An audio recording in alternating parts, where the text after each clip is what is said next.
Good morning, good morning, good morning. Welcome back, everyone. Today is an evening session that I'm holding for you to look at a few stocks that I was considering on trying to scalp, same way I do crypto.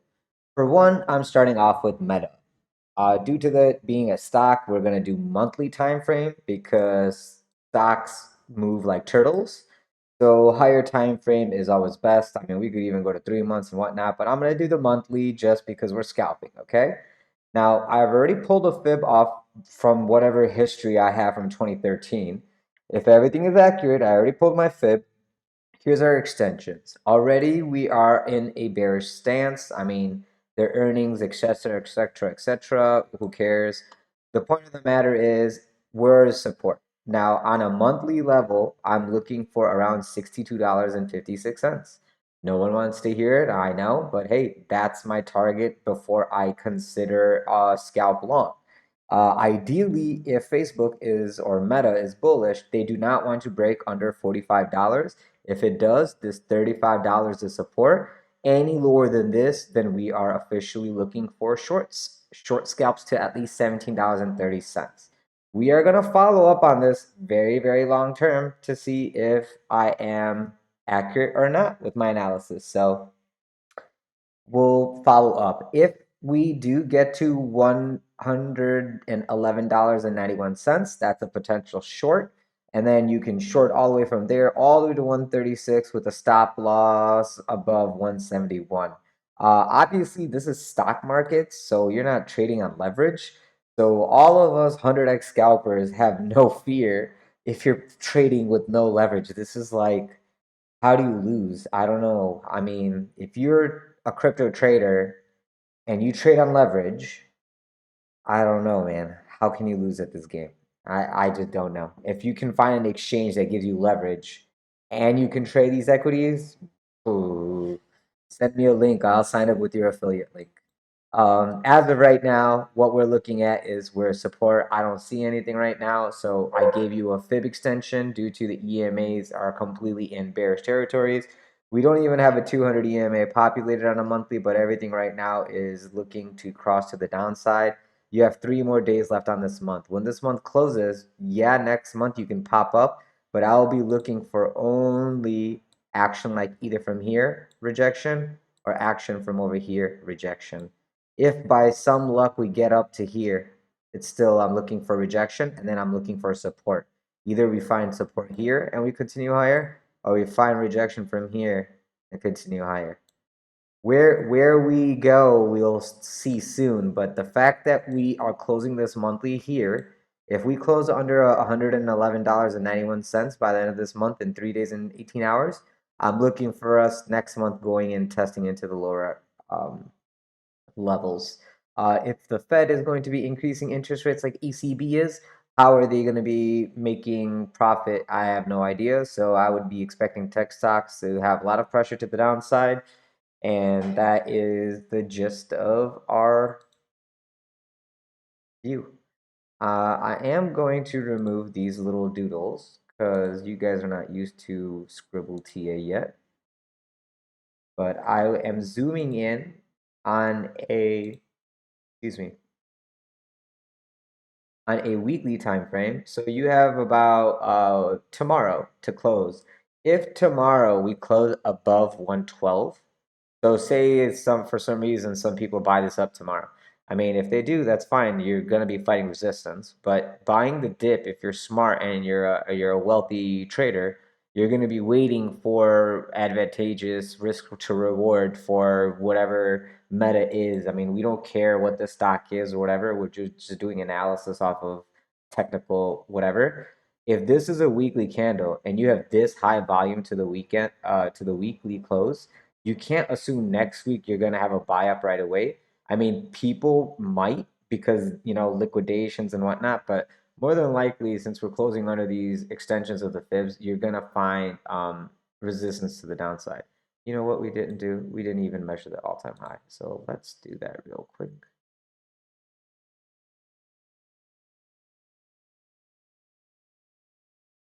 Eh, did just this for a little bit bigger of a pull. just due to the fact that this is stock market hurdles. All right, there you go. So until we get above $360, there's no bullish momentum in this stock anytime soon. And if you are going to use this, let's make this a little bit thicker. This is going to be your resistance to the upside. So even when we come back up, okay, you're going to be fighting this $210 and $165 before you can even get up into the area where you can get a quick move up to liquidate, all the shorts and et cetera, et cetera, et cetera. Right now, what's going on is all the people who bought originally before this breakout of Facebook, I mean, and I'm talking about like 10 years, whatever, whoever bought, okay, they are officially took profit on these extensions and we still expanded up. Whoever didn't take profit at this point is now going to be looking to take profit, or they're going to add to their short and let this come into the golden pocket and retest, break out. I mean, that's just my analysis. I am not assuming anything on this equity. All I'm doing is exactly what I do with crypto.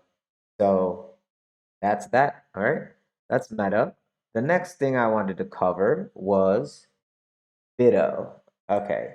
Both of these are equities that I know some people own personally, hence why I am doing the analysis on them. BITO is a new equity, doesn't really have history, so it's not easy to do it, but we are still gonna make the dream work. Okay, we're gonna pull a fib from the top, and this is where our resistance will be to break above. And as you can see, oh, let's extend this. Then I'm gonna delete the other stuff that I have. And let's make this like very thin because I get it pinpoint.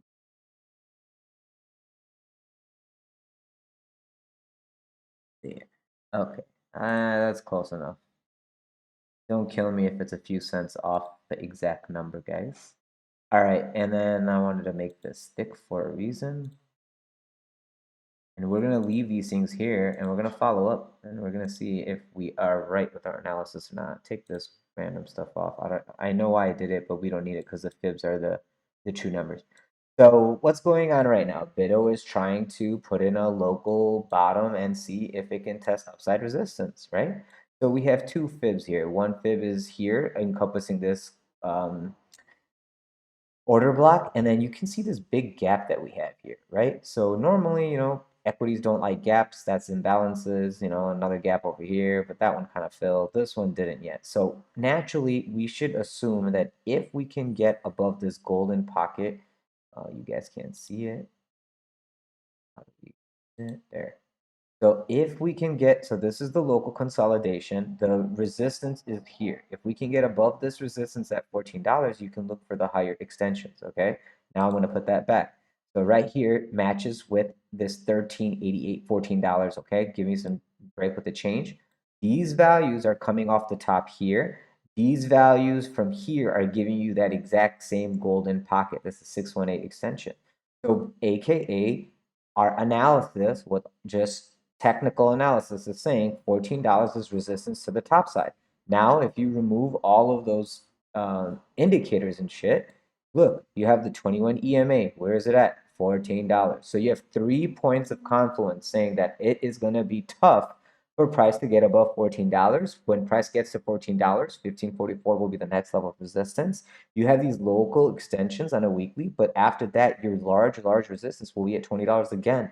And you probably will get rejected from here and we'll have to test back onto the order block around 1544 for a breakout to higher. And then you're going to fight this order block. So everything, if you just look at the fibs I pulled, look at the price action, how much it respects it. Here is your rejection. Then you fell down. Here's our resistance. We can't break above. Here, look, here's this fib. Same shit over here. We had that problem here. Here's your extension over here, okay? Once you broke down under this order block, the white line, this was tested, rejection. Here's your downturn. So here, you even try to put in a bottom here and try to pop up here, 21 EMA rejection. Look, this is all math, guys. Stop thinking so freaking hard. Learn how to use your fibs, learn how to use your EMAs properly. And you can be a profitable trader and not give your money to the banks. All right. This is my analysis on sure, on BitShares and Meta. If you guys have any questions or concerns, feel free to leave it in the description or comment section below.